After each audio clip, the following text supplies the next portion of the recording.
Pois bem, prosseguindo no estudo de História da Igreja, vamos agora dar início ao livro 7 de História da Igreja.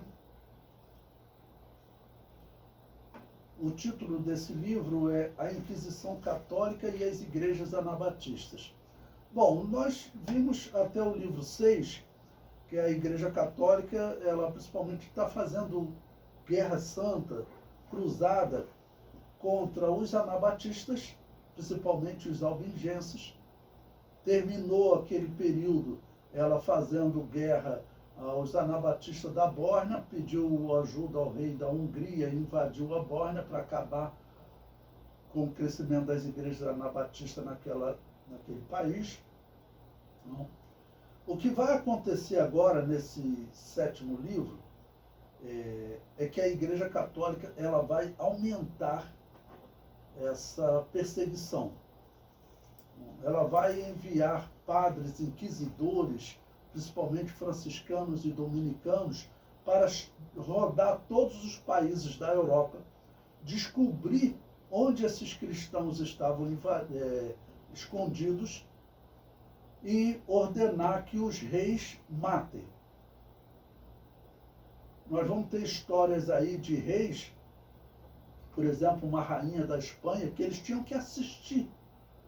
E pense você botar fogo numa pessoa, isso é uma coisa horrível, né?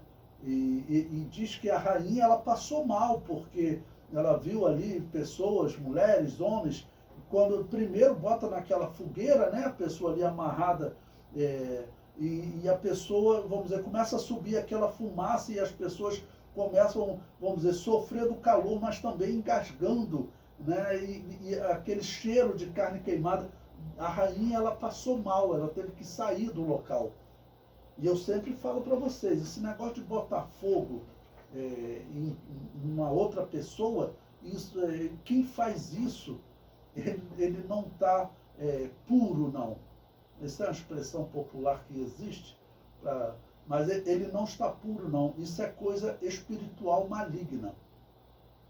Aqui no Rio de Janeiro, tem a história, né, do Complexo do Alemão, que eles botavam fogo nas pessoas. Certa vez eu vi um repórter que trabalhou investigando lá. Tinham pessoas que não conseguiam botar fogo no outro, não. Então eles tinham pessoas lá específicas, normalmente ligadas ao espiritismo, e essas pessoas é que pegava e tacava fogo em algum cidadão que vacilou na favela, que devia drogas, era isso que acontecia. Então, o que a Igreja Católica vai fazer nesse período que nós vamos estudar agora, as histórias de perseguição vão aumentar muito. Por isso é que nesse tópico agora eu vou falar da Inquisição, como tópico principal, e ainda vão ter algumas guerras santas, mas a Inquisição e das muitas mortes que a Igreja Católica vai organizar. Bom, então aí na página 6 eu comento. Este é o 7º livro da coleção de História da Igreja. Neste módulo, estudaremos a implantação da Inquisição pela Igreja Católica, que tinha o objetivo principal de perseguir as igrejas anabatistas. Este período se estende do ano 1192 até o ano 1517, quando terá início a Reforma Protestante, que seguirá o padrão católico de perseguição. Bom, que fique bem claro para vocês desde agora. O que eu vou mostrar para vocês quando nós estudarmos a Reforma é que tanto Lutero quanto Calvino, Zwinglio, Melancton, todos aqueles chamados reformadores, todos eles eram assassinos de cristãos. E você pode ver isso aí no YouTube, isso está aí à vista de todos. Se você for no YouTube e escrever assim, Os Radicais, vai aparecer um filme contando a história dos anabatistas lá nos dias de Zwinglio, nos dias de Lutero. Zwinglio era um discípulo de Lutero, né? Lutero fez a reforma na Alemanha, tá certo? Ele fez a reforma na Suíça. E vocês vão ver lá Zwinglio, o filme termina Zwinglio jogando um anabatista na fogueira. Amarrou o anabatista todo numa madeira, tinha uma fogueira grande lá, e aí pegou aquela madeira, aquele tronco, né? E o anabatista amarrado ali jogou ele na fogueira e queimou o anabatista. É assim que termina o filme. Está disponível no YouTube. E existe um monte de livros publicados que eu tenho citado e vou citando outros para vocês. E mais, eu vou mostrar para vocês que a perseguição dos católicos, ela era inferior à perseguição dos protestantes, acredite. A Inquisição protestante era mais violenta que a Inquisição católica. A Inquisição católica, que nós vamos começar a estudar agora, ela tinha uma regra. Você só podia torturar o anabatista por 1 hora. Jogava ele na cela, no dia seguinte mais 1 hora de tortura. A Inquisição protestante não. Eles torturavam por 2 horas, 10 horas. Vai ter casos de pessoas que vão ser torturadas por vários dias direto. De maneira que o irmão acabou negando a fé. Imagine, foi quase uma semana de tortura de um irmão que eu vou contar a história dele para vocês, chamado Baltazar Rubimaya. A última frase do último livro, que vai ser o livro 9, vocês verão, eu termino com uma palavra de Baltazar Rubimaya, que ele disse,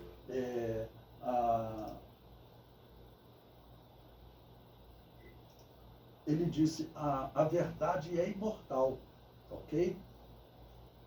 Bom, o comentário prossegue. O período da Reforma Protestante terá uma redução na perseguição aos anabatistas devido às guerras entre católicos e protestantes. Eles vão estar em guerra. O próprio Zwinglio, ele morre numa guerra contra os católicos. Então ele persegue os anabatistas, mas acaba que a perseguição não é tão grande quanto a católica, porque o mundo era só católico e eles matavam, né, do jeito que eles queriam. Quando surgir a Reforma Protestante, os protestantes vão começar a matar católico também. Eles não vão matar só anabatista. Então, como eles vão começar a se envolver em guerra, acaba que a perseguição aos anabatistas vai diminuir de uma certa maneira, mas vai continuar. O comentário prossegue. Até este ponto da história, ficou claro que a principal fonte de conhecimento dos anabatistas eram os inimigos católicos e as suas ordens de perseguição. Verificamos também obras de alguns historiadores protestantes que também nos fornecem informações. No ano 1100, vimos que os anabatistas, mesmo escondidos, produziram a obra como A Lição Nobre. Mas esse comunista é uma nova fonte que aparece na descrição dos anabatistas. Eu vou mostrar para vocês também comunistas que vão escrever sobre os anabatistas. Tá bom? Movimentos heréticos citados pelo historiador são as igrejas que o catolicismo chamava de heresias, mas essa é uma acusação falsa. Na verdade, a igreja de Roma, que era acusadora, era a falsa igreja. A igreja anabatista valdense e outras que sofriam a acusação formavam a verdadeira igreja de Jesus, sendo caluniada. Neste 7º período, essa calúnia chegará ao extremo da organização da Inquisição para tirar a vida de todos os que tentarem manter essa fé. A perseguição que antes o catolicismo cobrava que os reis executassem, agora será criada ordens com a função de andar pelas regiões distantes, realizando prisões, torturas e até execuções. No livro anterior discutimos o uso do termo Idade das Trevas e defendi que ele se aplica bem ao período que se iniciava, ano 476, devido à escassez de escritos anabatistas. Com os escritos que encontramos dos anabatistas e outros que escreveram sobre eles, podemos considerar que essa era das trevas como encerrada, pois o período que se inicia teremos muitas obras de anabatistas, como destaques para dois, John Wycliffe e Pedro Helptichinski. Esse John Wycliffe ele é muito conhecido, vocês pesquisarem na história, vocês encontram sobre ele. Só que existem filmes que parecem que eles foram feitos por protestantes. Eles não dizem que John Wycliffe era um anabatista. Eles não dizem que John Wycliffe não batizava recém-nascido. Por quê? Porque isso conflitava com também a doutrina protestante. Então, eles falam só de John Wycliffe como um protestante, como alguém que tentou reformar a Igreja Católica. Só que eu vou mostrar para vocês historiadores que mostram que John Wycliffe não era católico, ele era anabatista. Já outros, como John Hus, esse era católico. Foi queimado, foi um católico queimado pelos católicos. O John Wycliffe, nós veremos que a Igreja Católica não conseguiu matá-lo em vida. Mas 100 anos depois da morte dele, a Igreja Católica descobriu o túmulo onde ele estava, mandou exumar os ossos e queimar os ossos dele. Para vocês verem o ódio que a Igreja Católica tinha das igrejas anabatistas. Por quê? É o ódio da Babilônia apocalíptica contra a verdadeira igreja de Jesus. O Apocalipse diz claramente que ela estava embriagada com o sangue dos santos. E Pedro Helptichinski, eu vou dizer para vocês, é um personagem que eu descobri na história. Nenhum livro de história fala de Pedro Helptichinski, livro de história da igreja. De John Wycliffe eles falam porque foi muito evidente, ele combateu muito o papado, e o fato até do papado ter colocado fogo nos ossos dele. A vida de John Wycliffe está contada por protestantes no YouTube. Você tem um filme lá, John Wycliffe, A Estrela da Manhã. O Estrela da Alva, acho que é mais ou menos esse título.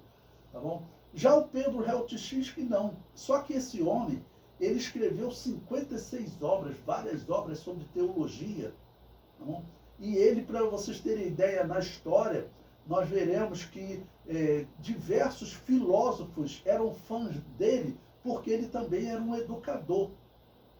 Ok? Então, nesse período, nós já teremos mais obras de anabatistas para estudar.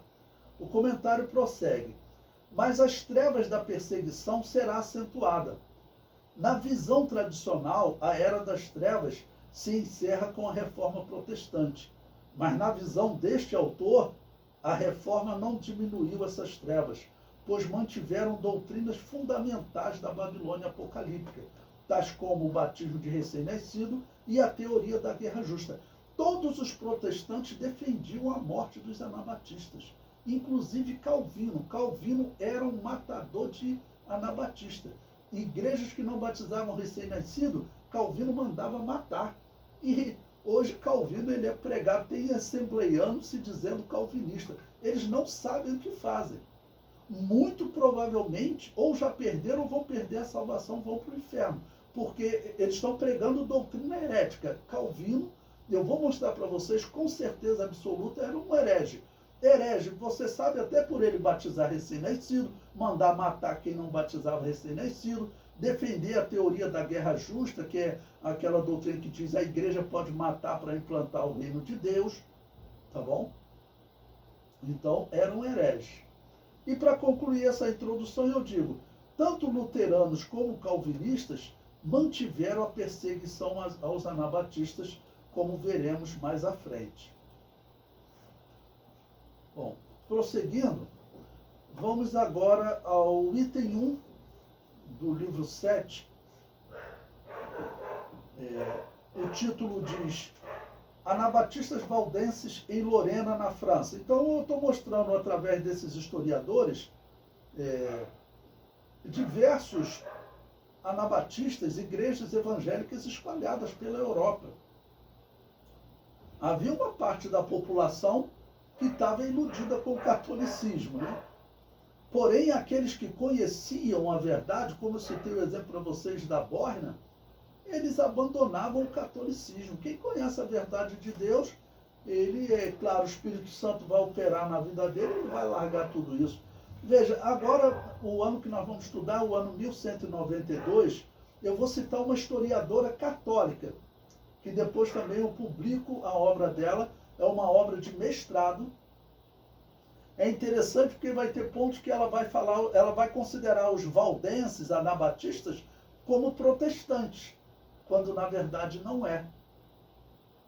Então, os católicos têm essa visão errada, né? E eles pensam que só existia o catolicismo e que esses eram hereges, como os protestantes também são hereges.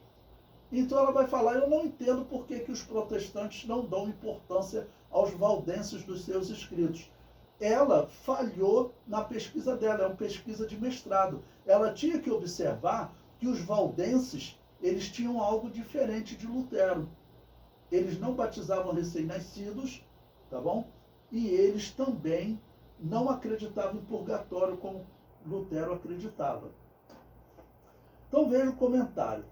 A historiadora católica Laura Tomé, em sua obra Da Ortodoxia à Heresia, Os Valdenses, publicado em 2004, não é um livro, é uma tese de mestrado, né?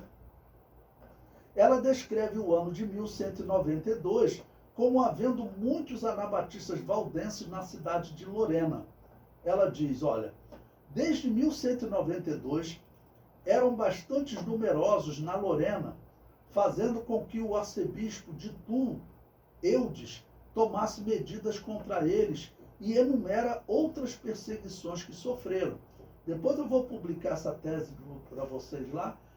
Ela é interessante, ela cita diversas perseguições a esses valdenses que ela chama de protestantes, quando na verdade não eram.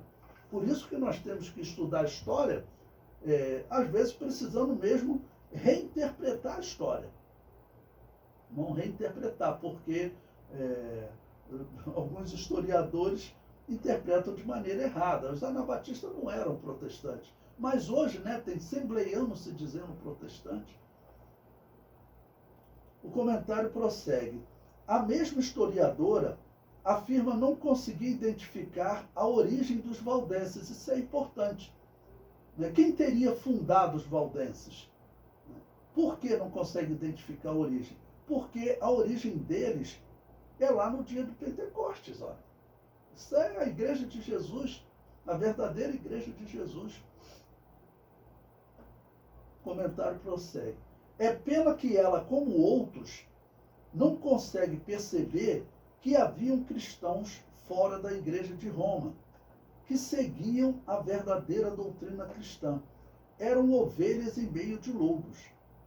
O historiador John Christian, né, que é a obra que eu até publiquei no grupo para vocês, História das Igrejas que só batizam adultos, ou História das Igrejas Batistas, descreve os anabatistas, ou ainda batistas, espalhados por toda a Europa. Veja o que ele diz. Entre esses historiadores dos búlgaros, encontrei muitas vezes em locais inesperados as evidências mais conclusivas de que essas seitas eram todas, durante sua história inicial, batistas, não apenas em suas visões sobre os assuntos do batismo e da ceia do Senhor, mas em sua oposição ao pé do batismo, que é o batismo de recém-nascido, a uma hierarquia da igreja e ao culto à Virgem Maria e aos santos, e em sua adesão à independência da igreja e à liberdade de consciência no culto religioso. O que é isso que ele chama aqui de independência da igreja? Porque a igreja católica ela era controlada pelo Estado.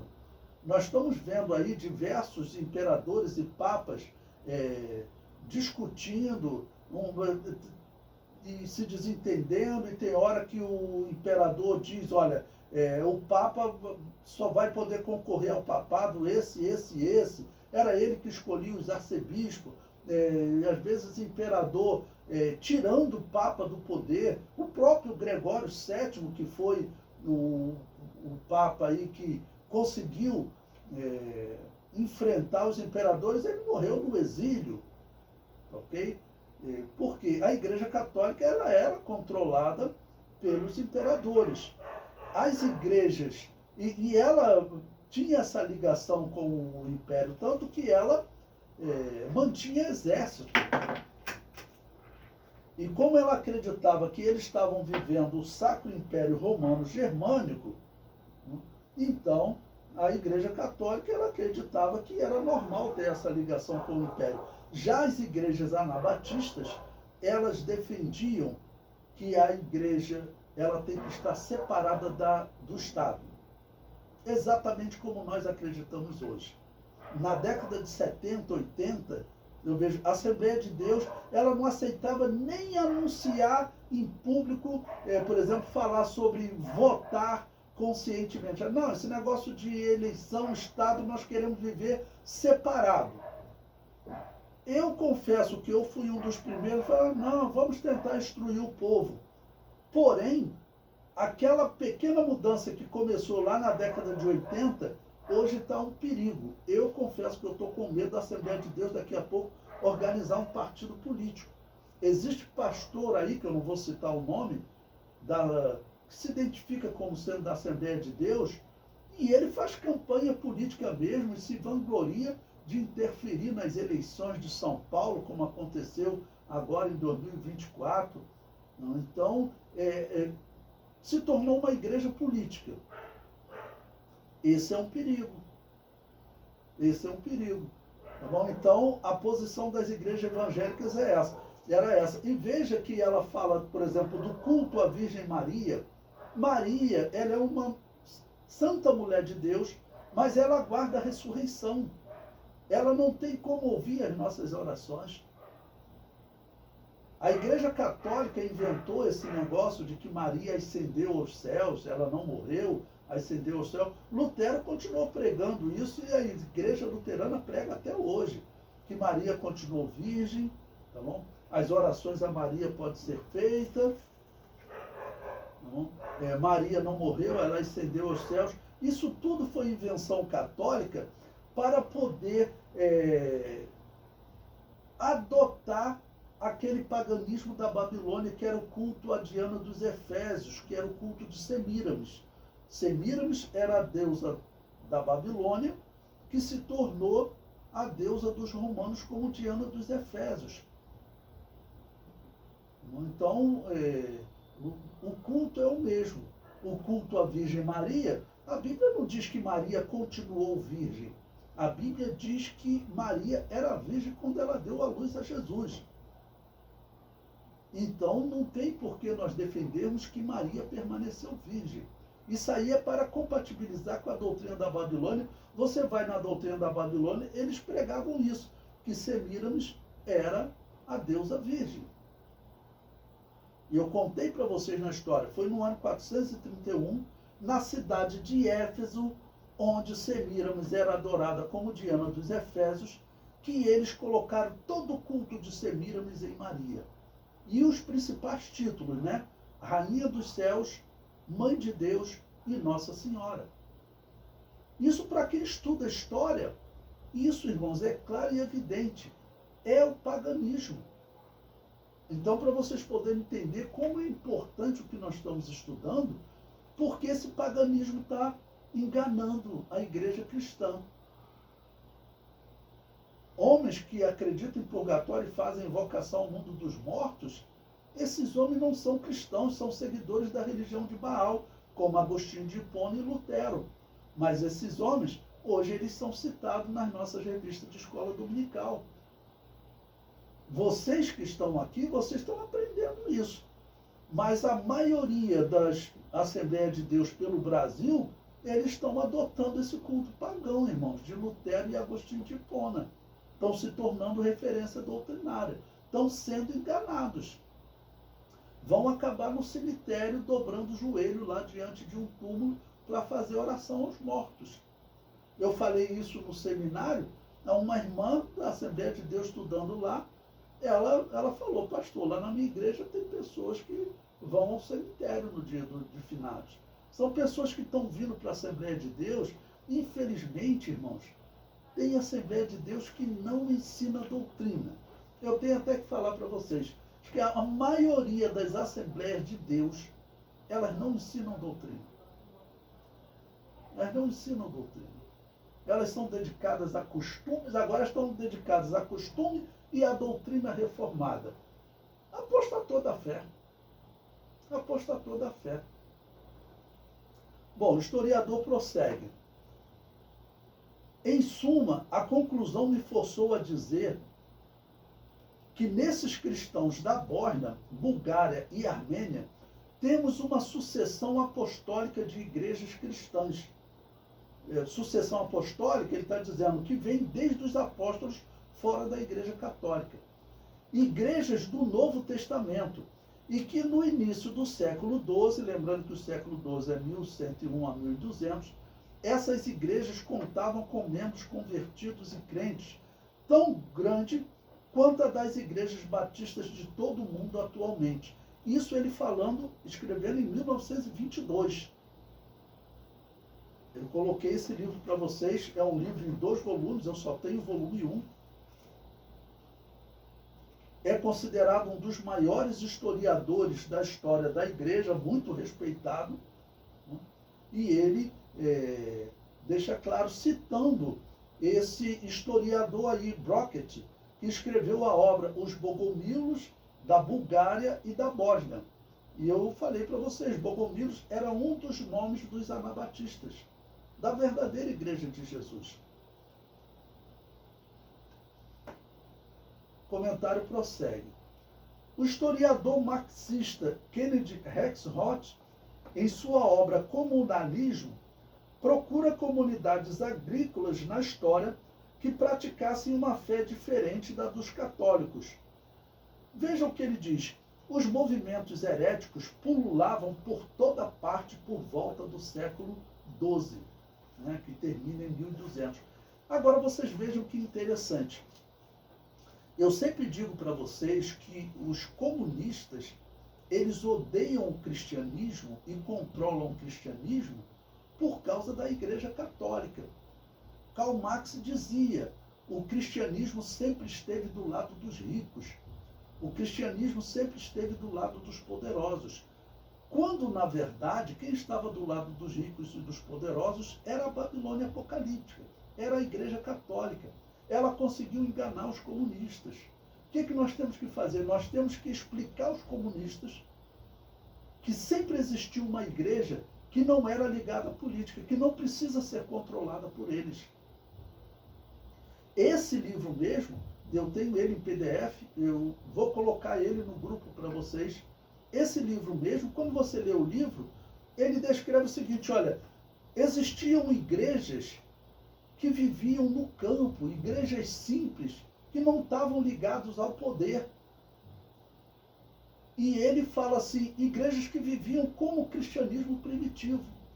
Um comunista que ele procura uma igreja verdadeira na história, por uma questão de história e de política, tá bom? Mas ele faz essa procura. Então, é um livro interessante para vocês poderem ler. É um livro interessante. Depois eu vou colocar outros livros também de comunistas, que eles teve um comunista, que ele teve a avó dele morta na Inquisição Católica. Ele ficou revoltado, né, na Rússia, ele se tornou comunista. Qual o nome dele? Foi Lenin.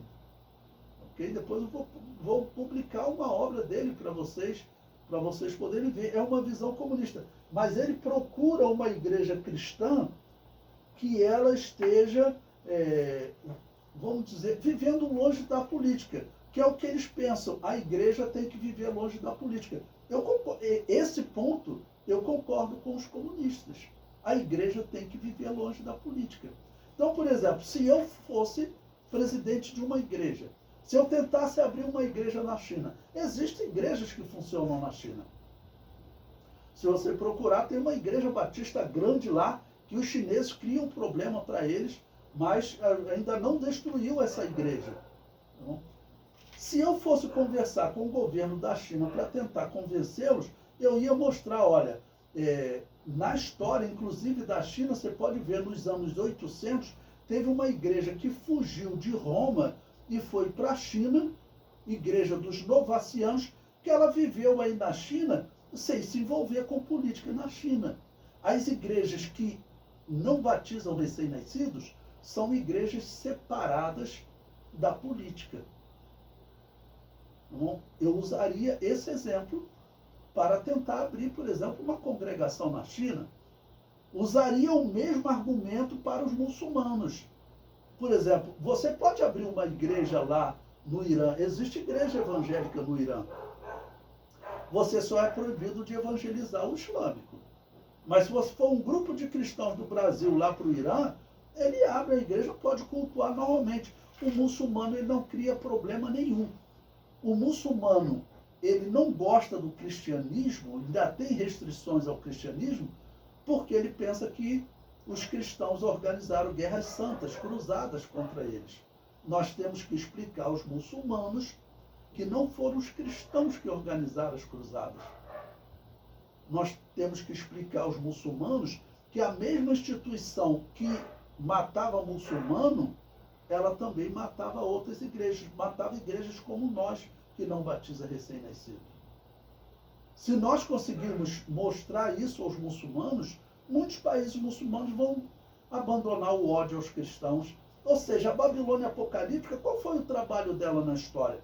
Foi difamar o verdadeiro cristianismo. Ela difamou para o comunista, ela difamou para o islâmico e difamou também para o judeu. Eu participo de diálogo com um judeu, tento evangelizar um judeu. Ele vai falar, vocês nos matavam e agora você vem me evangelizar?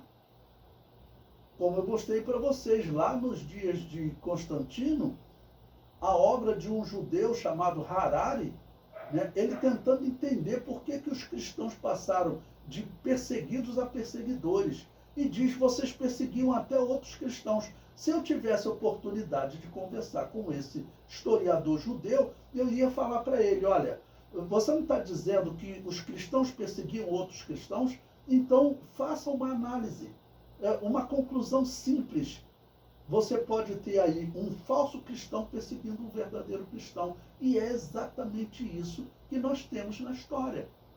A Igreja Católica, que o Apocalipse profetiza que ela estaria embriagada com o sangue dos santos, porque ela é a Babilônia apocalíptica, ela perseguindo, se embriagando com o sangue dos santos. Essa é a história verdadeira. E isso é fácil de ver na história. Esses livros aqui que eu estou mostrando para vocês, são livros escritos há 100, vou mostrar outros 200, 300, 400 anos atrás. Ok? Pois bem, continuando, estamos agora na página 8 do livro 7. A forma como a igreja continuará sendo, entre aspas, nomeada pelos católicos é objeto de discussão. A melhor maneira, na visão deste autor, era igreja peregrina ou igreja dos mártires. Lembrando que valdense é um sinônimo de mártir, de sofredor. Historiador católico protestante quer dizer que vem de Pedro Valdo? Mentira. Eu mostrei para vocês na história que o nome valdense era usado antes de Valdo nascer, antes dele se converter, porque ele se converteu do catolicismo à igreja anabatista. Tá bom? O historiador John Christian descreve como eles eram nomeados. Essa questão dos nomes, né? Das igrejas anabatistas. Ele diz, olha, na Itália, os albingenses, que era outro grupo de anabatistas, eram conhecidos por vários nomes, como os paulicianos, como bons homens e outros. É difícil determinar a origem de todos os nomes, mas alguns deles vieram do fato de serem considerados vulgares, analfabetos e de baixa educação, enquanto outros foram dados pela pureza e integridade de suas vidas. Se eu comentar com vocês aqui sobre essa questão de vulgares e analfabetos, eram pessoas que tinham que viver isolado no campo, numa época que a alfabetização era realmente para poucos. Vocês sabem que a alfabetização no mundo vem principalmente dos últimos 200 anos para cá. Então, essas pessoas que viviam no campo, muitos eram analfabetos, não sabiam ler e escrever. Muitos aprendiam a ler e escrever para ler a Bíblia. Eu cito o exemplo para vocês do meu pai, foi um testemunho que Deus deixou para eu poder falar para vocês hoje. O meu pai foi um que lá em 1950, quando ele aceitou Jesus, ele não sabia ler, foi criado no campo, lá em Casimiro de Abreu, foi para Petrópolis, e lá em Petrópolis ele acabou aceitando Jesus como Salvador. Aí o pastor dele falou para ele, não, crente tem que saber ler para você ler a Bíblia. Tua esposa sabe ler? Sabe. Então ela vai te ensinar a ler, eu quero você lendo aqui na igreja. Meu pai lia a Bíblia na igreja, pregava, as pessoas pensavam que ele tinha sido alfabetizado. Meu pai nunca foi na escola. Ele aprendeu a ler para ler a Bíblia. Isso é um exemplo agora de 1950.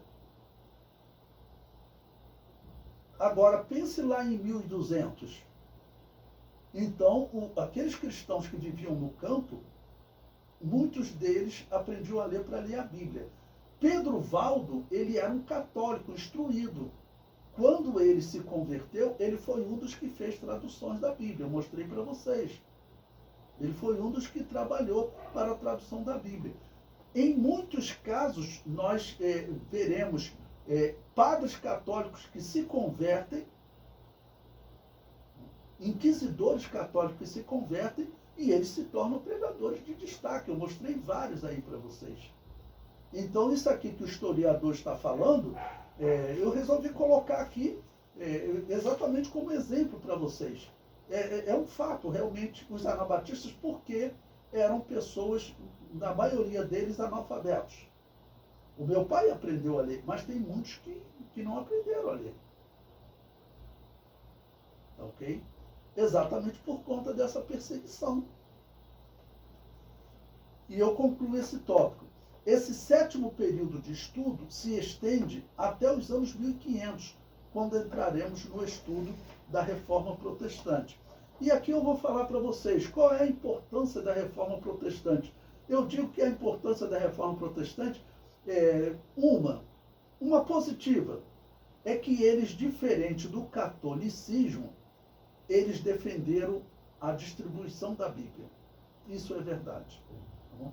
O que os anabatistas faziam agora, fazendo tradução da Bíblia e sendo perseguido por isso, tanto que a primeira Bíblia em alemão, ela foi tradução dos anabatistas, como eu mostrei para vocês na aula anterior. Ela foi obra dos anabatistas. Ok? Mas os protestantes vão ter esse ponto positivo, porque vamos considerar, e até irracional, dizer que o povo não deve ter a Bíblia nas mãos, meu Deus. Mas por quê? Porque a Babilônia apocalíptica, a finalidade dela era instituir essa religião pagã como a religião oficial do mundo. Mas ela vai cair. Segundo o Apocalipse, ela cai já durante a grande tribulação. Mas nós hoje, antes do arrebatamento da igreja, o que é que nós temos que fazer? Nós temos que divulgar essa verdade.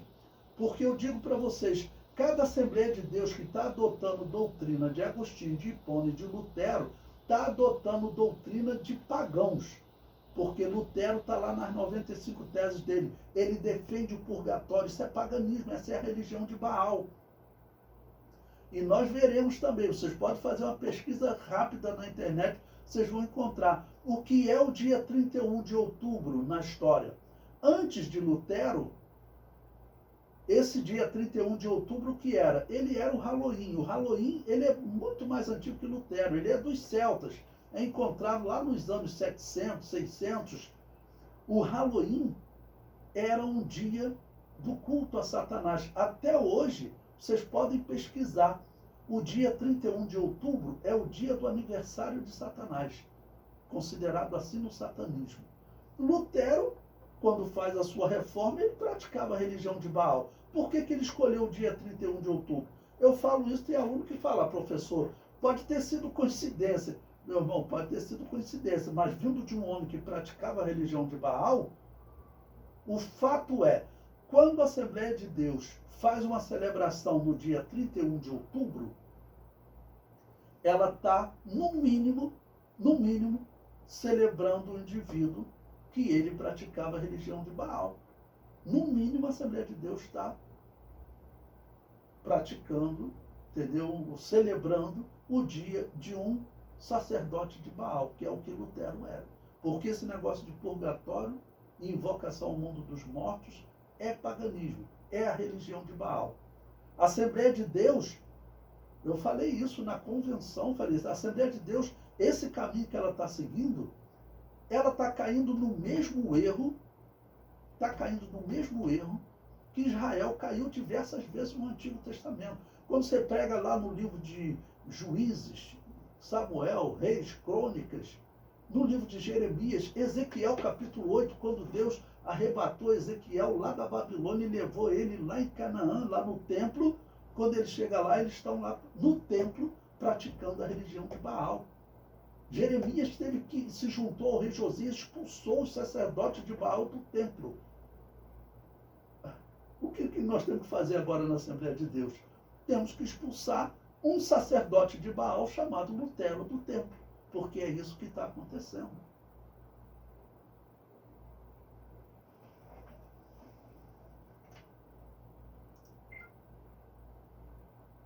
Nove 16 ainda dá para nós fazer mais um tópico. Bom, vamos agora ao item 2 do nosso material didático do livro 7, estamos na página 9. Veja só, irmãos, que interessante. Agora nós vamos estudar a história do rei Afonso II de Aragão, que vivia lá na região da atual Espanha, Portugal, chamada Península Ibérica. Uma região que nesse período estava dividida entre católicos e muçulmanos. Os muçulmanos tomaram uma parte da Península Ibérica, e nós estamos aí, número redondo, no ano 1200, só no ano 1492, ou seja, em 292 anos, 300 anos, é que os católicos conseguem expulsar os muçulmanos da Península Ibérica. Ok? Então, o decreto do rei Afonso II de Aragão. Em 1194, o rei Afonso II de Aragão, que viveu de 1162 a 1100, foi rei de 1162 a 1196, seguindo a orientação do, entre aspas, Santo Padre, emitiu decreto contra os valdenses pobres de Lyon e os albingenses. O texto foi extraído do livro Espelho dos Mártires, publicado em 1660. Esse livro eu não tenho ele em PDF para fornecer a vocês, mas vocês podem comprar ele na internet. Eu passo até o link para vocês da editora, tá bom? E mais uma vez, nós temos um testemunho dos anabatistas vinda de um católico, vinda dos seus assassinos. Veja o que ele diz. E o Afonso, né, que no texto é Afonso, né? Pela graça de Deus, rei de Aragão, a todos os arcebispos, bispos e outros prelados da igreja do nosso reino, que no caso é a Igreja Católica, né? Visto que tem agradado a Deus nos colocar sobre o seu povo para governar e zelar por sua segurança, felicidade e proteção, temos achado por bem ordenar que os hereges em todo lugar sejam rejeitados, condenados e perseguidos. Lembre-se, o que eles chamam de hereges aqui é a verdadeira igreja de Jesus, que por não batizar recém-nascido, não acreditar em purgatório, a igreja católica chamava de herege. Ele diz, quem são esses hereges? Ele diz, isto é, os valdenses e os homens pobres de Leão, dos quais existem tantos que é impossível contá-los. Ó, isso aqui é um documento, tá bom? Lá de 1194. Ele prossegue. Estes nós já temos excomungado da Santa Igreja, que é a Igreja Católica que eles chamam de Santa Igreja, né? E do nosso reino, como inimigos da cruz de Cristo, da religião cristã e da nossa pessoa. Por isso mandamos que fujam desta terra. Olha, mais uma vez, aquele título que é o melhor título para a Igreja de Jesus, a Igreja Peregrina, mais uma vez, cristãos vão ter que sair peregrinando, procurando algum lugar do mundo para eles se esconderem. Qual o local que ainda é mais seguro para eles? Aquelas montanhas, como eu falei para vocês, os vales de Piemonte, que é exatamente desses vales que vem o nome de Valdense. Okay? Aquela região montanhosa era uma região muito fria e que poucas pessoas viviam lá. Então ali era um local para se esconder. Nós veremos história aí de cristãos tendo que subir ainda, se esconder ainda mais na montanha e morrendo congelado lá. Porque o exército católico descobre cristãos valdenses escondidos nessas montanhas. Bom, o documento do rei prossegue, né? Deste dia em diante, se alguém os receber em casa, ou ouvir as suas pregações perniciosas, ou ainda os socorrer de qualquer forma, saiba-se que tal pessoa tem caído no desfavor de Deus, ficando assim sujeito à punição, isto é, seus bens serão confiscados, sem direito a apelo. Olha só, irmãos, eu vou pegar como exemplo para vocês.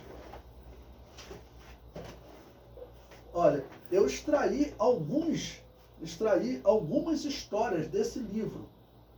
Esse livro aqui foi escrito em 1660. Tá bom? Ele tem, olha, 355 páginas de histórias de martírio.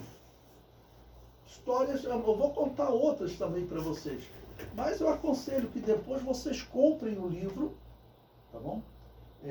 Ele é da publicadora Menonita. O que é Menonita? Menonita é uma igreja anabatista que foi fundada por um padre que se converteu ao evangelho na igreja anabatista ali depois da Reforma, nos anos 1530, mais ou menos. E quando ele aceitou Jesus nessa igreja anabatista, foi para lá. Imagine, era um homem de um conhecimento grande, tanto da Bíblia, quanto de filosofia e das línguas originais em geral. Quando ele chegou na igreja, ele acabou se tornando uma pessoa de destaque e se tornou pastor. Acabou por se tornar pastor da igreja. Então, a igreja que ele pastoreava era uma igreja menonita. Ela existe no Brasil, nos Estados Unidos, até hoje pelo mundo. Então, é da publicadora Menonita. O documento do rei prossegue. Mandamos que este decreto seja lido em todas as cidades, castelos e aldeias do nosso reino, e que todos os transgressores sejam castigados. Declaramos ainda que qualquer pessoa que encontrar tais hereges, que com prazo de 3 dias não abandonarem esse país, terá o direito de infligi-los de todo e qualquer mal, ignomínia ou desgraça que julgar apropriado, apenas não sendo permitido matar nem mutilá-lo, que assim agir com esses hereges não sofrerá qualquer castigo, muito pelo contrário, será bem visto por nós. Ou seja, ele deu prazo de 3 dias para os cristãos anabatistas fugirem. E o testemunho importante que ele deu, né? Existem tantos espalhados que não pode contar. Ou seja, dizendo que a Espanha, em Portugal, a Península Ibérica, havia uma grande quantidade de cristãos. Provavelmente, o que aconteceu com esses cristãos? O caminho mais próximo era eles fugirem para o mundo islâmico. Se eles fugissem para o mundo islâmico, eles poderiam viver em paz. Mas no mundo católico eles não podiam viver em paz.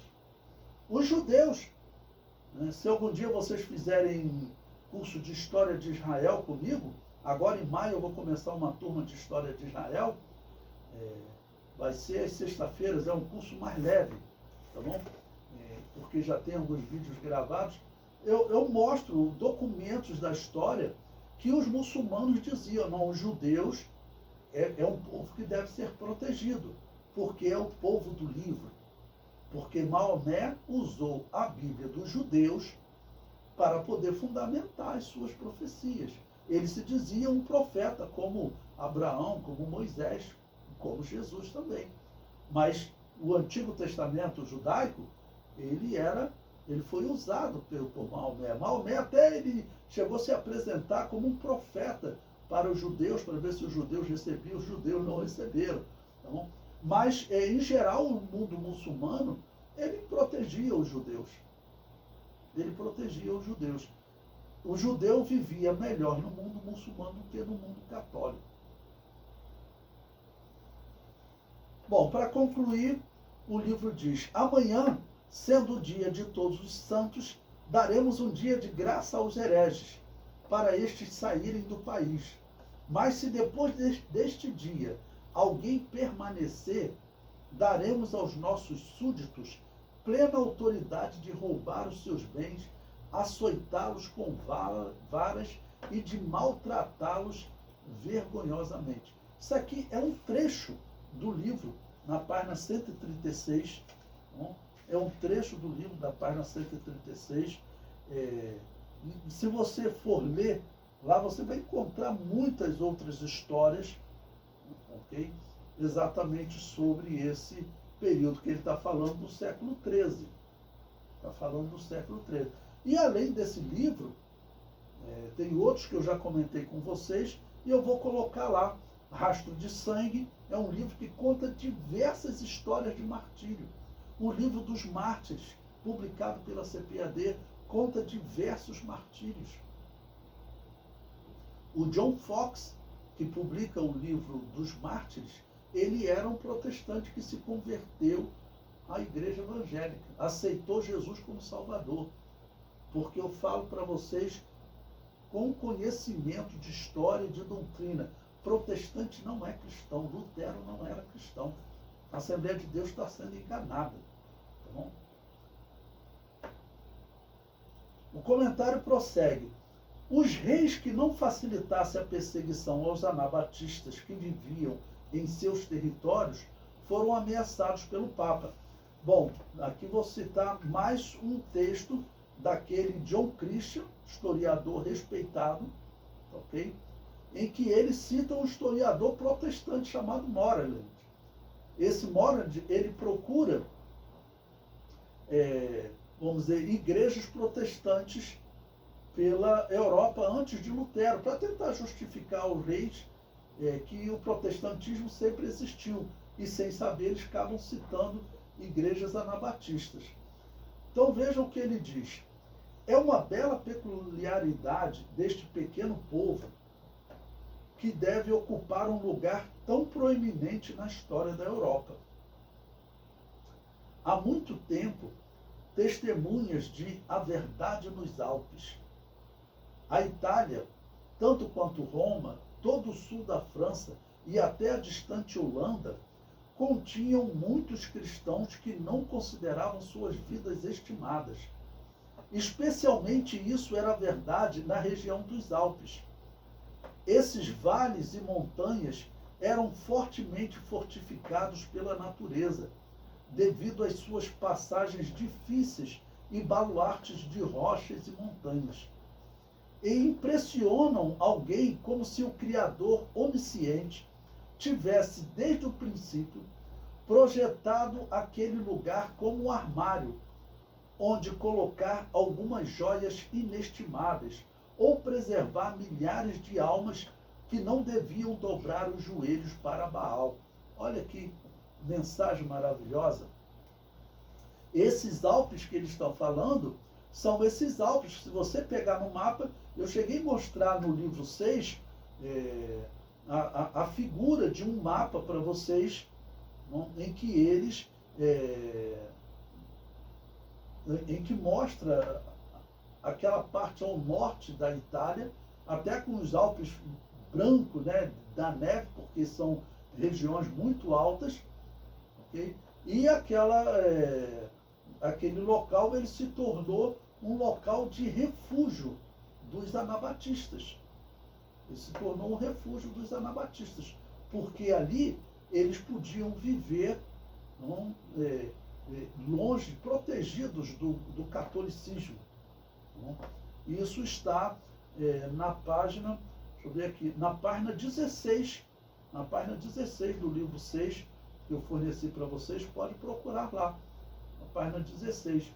Está ali exatamente a região dos Alpes, e vocês vê lá os vales do Piemonte, principalmente na região da Itália, mas que pega também região da França, Suíça e Áustria. Ali se tornou o centro, né, de um esconderijo, dos cristãos. E é isso que esse historiador está falando. E eu acredito mesmo que Deus pode ter feito isso, um local ali para os cristãos se esconderem, porque eram montanhas, de um lado era montanha e do outro o mar Mediterrâneo. Então era um local de pouco fluxo. Bom, agora eu vou citar um historiador católico, Daniel Rups, membro da Academia Francesa de Letras. Bom, ele tem uma coleção de história da igreja, em 10 volumes. Eu tenho esses livros aqui. E também para vocês verem a visão católica, né?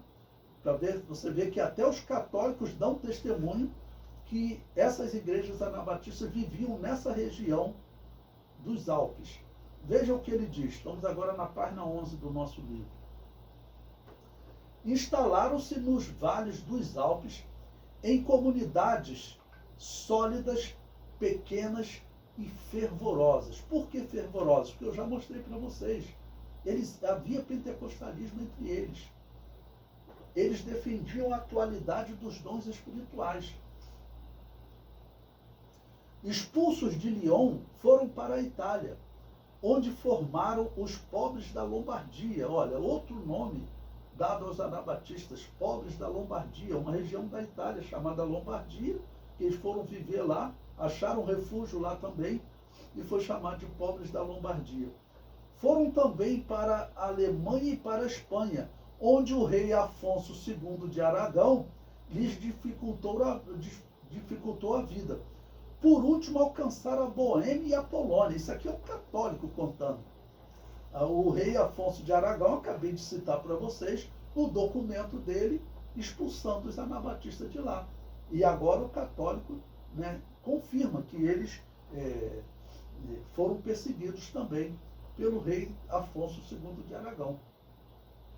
Então aqui é um testemunho de um católico, né? Eu comento, o historiador católico sabe que essas pessoas estão sendo perseguidas e mortas, mas em nenhum momento condena a atitude do rei católico. Na verdade, parece aprová-la. E nós sabemos que aprovava, né? Até este período da história, os católicos estão solicitando aos reis que dificulte a vida dos anabatistas, como disse o historiador católico. Mas essas igrejas continuam crescendo. E em 20 anos por quê? O período que nós estamos estudando agora é o ano 1194, 1200, tá ok? Nós veremos aí, em cerca de 20 anos, a Igreja Católica organizará a Inquisição. Então ela já tinha perseguição. Mas a Inquisição vai ser um fortalecimento, ela vai formar um exército. E acredite, como vai ter padres também, tinham padres que eles não conseguiam queimar pessoas, a Igreja Católica vai contratar o maior mercenário da época, um bandido mesmo, irmãos.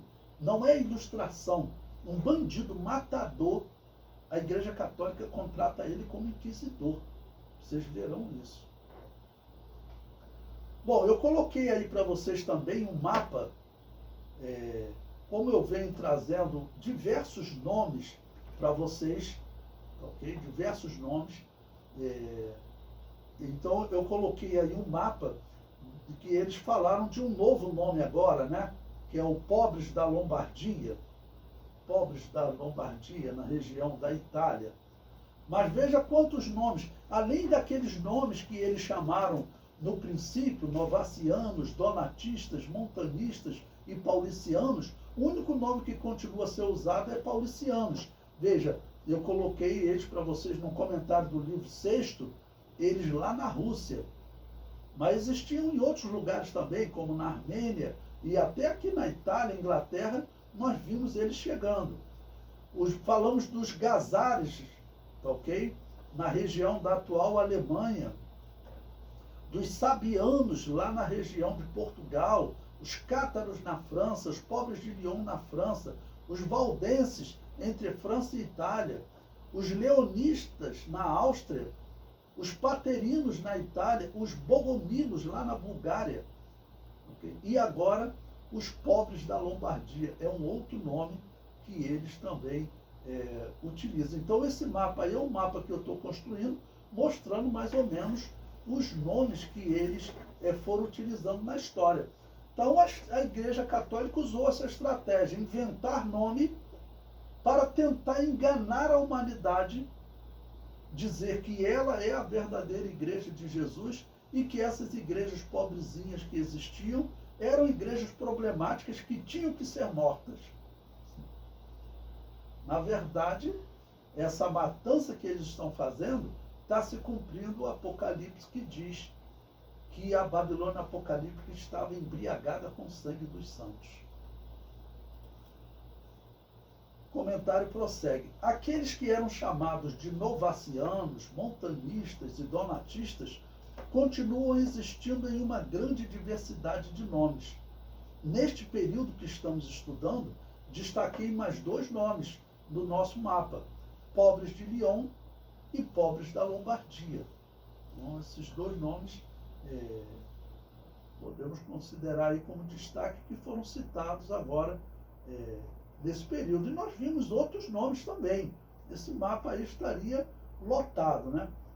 Bom, coloquei na página 12 também um outro mapa, como esse rei era rei da região de Aragão. Esse mapa aí foi um mapa que eu achei na internet, botei aí o link, foi produzido pela Unicamp. Um mapa interessante. Nesse período, como é que estava dividido o mundo? Estava ali a França ao norte, Portugal, Castilho, que é a Espanha hoje, Granada mais ao sul, e Aragão, que é uma região, faz parte da Península Ibérica atualmente, Espanha, França.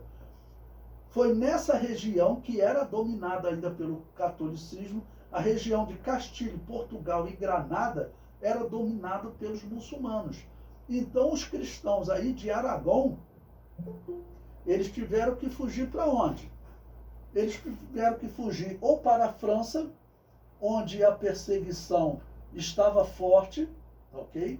Mas era uma opção, fugir para a França, já que esse rei colocou esse decreto. A França, se você chegar ali para a direita da França, em direção à Itália, onde está Nápoles, ali estavam aquelas montanhas onde eles se escondiam.